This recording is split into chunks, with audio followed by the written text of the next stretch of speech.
Hey everybody, this is Sean, and this is my first posting after my surgery. I had surgery 4 days ago, and on December 11th, and it's been a little rough, not too bad. I spent 2 nights in the hospital. I was glad to get home so I could finally get some sleep. The surgery itself lasted about an hour and a half. I have 6 holes poked in my belly. We found out that one of them, the evening after my surgery, was still draining and leaking, and so that was showing some concern. But other than that, it's been okay. They wanted me to get up and walk right away, and believe it or not, I was able to. To be honest with you, the pain's not been unbearable. As long as you keep moving. I find that if I sit for a real long time, those muscles start to tighten up where they went in and kind of bent around and worked a little bit. So that being said, let's give you some quick numbers. I went into the surgery at 360. Well, I started this whole process weighing at the doctor's office a couple weeks ago, 364 pounds. I did 7 days of a liquid diet. I was 342 pounds on the day of surgery. At the day after surgery, I weighed myself. I was 346 pounds. Now my only guess can be that is related to the blood loss that I had during the surgery, or I should say the pooling and stuff that took place inside my body. My physician did not use drainage tubes, so I do not have drainage tubes hooked up to me. He believes in letting the body reabsorb that. So if you have anybody if any of you are having a surgeon that does that, let me give you a forewarning. Number one, you will have a tremendous amount of gas post-surgery. And according to my physician, it was okay to take Maalox, but he never prescribed that to me until I asked for it when it was almost unbearable.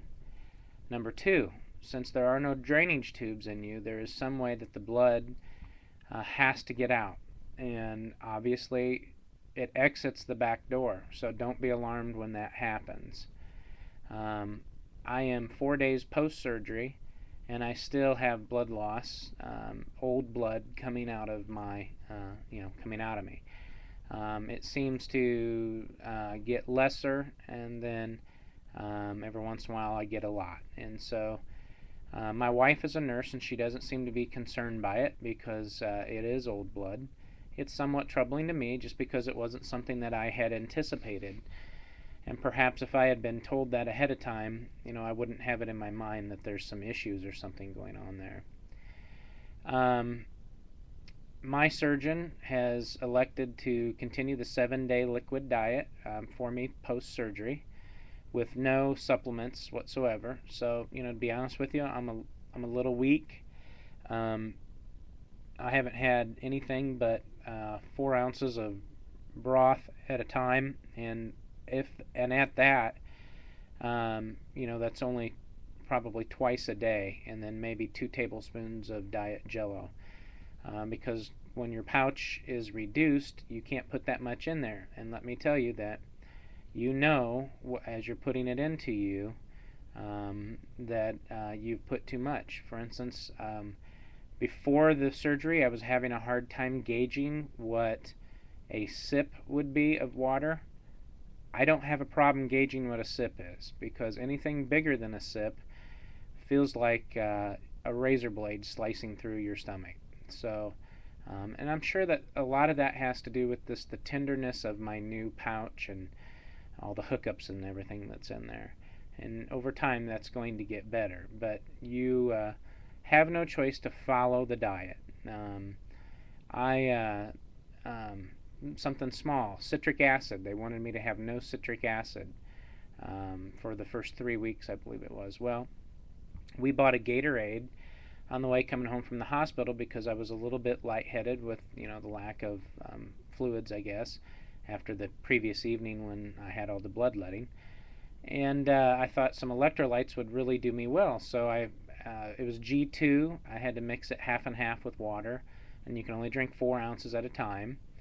And I got about my third or fourth swallow sip down, and it just started burning, and you could feel it burn from from here all the way through the parts of your stomach that's so sore. And I flip the bottle around and I read on it, and it's got citric acid in it. And I'm going, well, when they say no citric acid, they mean it. Give it time to heal. So, other than that, there's really been no other surprises. I'm looking forward to getting past this additional 7 days of just clear liquids. I will say I am finding it really hard to get my fluids in. They want me to have 64 ounces of water. That's in addition to whatever you consume or eat, and they want me to do it with no more than 4 ounces at a time. So, if you do the math on that, that's 4 ounces of water every hour for 16 hours a day, which is virtually every hour that you're up. And then not while you eat, or in this case, what I eat is I drink. And you're not supposed to drink within a half hour of eating before or after. So you eat 3 times a day, you have 2 mid-morning snacks, and you're not supposed to be consuming water during that period. The way I look at it, it leaves me with 11 hours to put 4 ounces of water in at a time. I can't put the math together on it yet. So I'm doing my best. I have a small cup. This is it.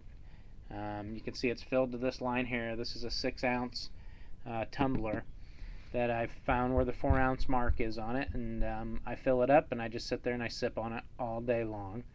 And when I am done with the cup, it gives me an excuse to get up, which is about every hour. I walk around the kitchen a couple times, fill it up again, go back. The other thing they're having me do is they want me to walk 3 times a day, at least 10 minutes. And I live in the Midwest where our weather's really cruddy right now. So I'm doing laps in the house 3 times a day for 10 minutes. Not a problem. In fact, I find the more laps that I do, the better that I feel. The other thing, the spirometer, which is the little tube you breathe in, trying to blow the bulb up to get the anesthesia out of you. They want me to do that often. I'm probably not doing it as often as I should. They say once an hour for 10 breaths. And I'm probably, in the hospital for 2 days, I was once an hour for 10 breaths, except for while I was sleeping. At home, I'm probably, once every couple hours for 10 breaths. But it doesn't seem to be getting worse, although it doesn't seem to be getting better. And obviously the goal of that is to get your anesthesia out of you and make sure your lungs and pathways stay open. So, couple questions. Has anybody had to deal with this, blood in the stool, and how long can I anticipate that this is going to last? It's just a little unnerving for me. And the second thing is, I feel like when I'm walking around, like I've got a 10-pound bowling ball in my belly, and I need to hold my back just to kind of relieve some of the pressure when I'm doing it. And I would assume that that's related to the muscles that's been torn through the process. So if anybody can give insight on that, I sure would appreciate it. That's all I have for now. Thanks so much, and please send me your replies. I would really appreciate it.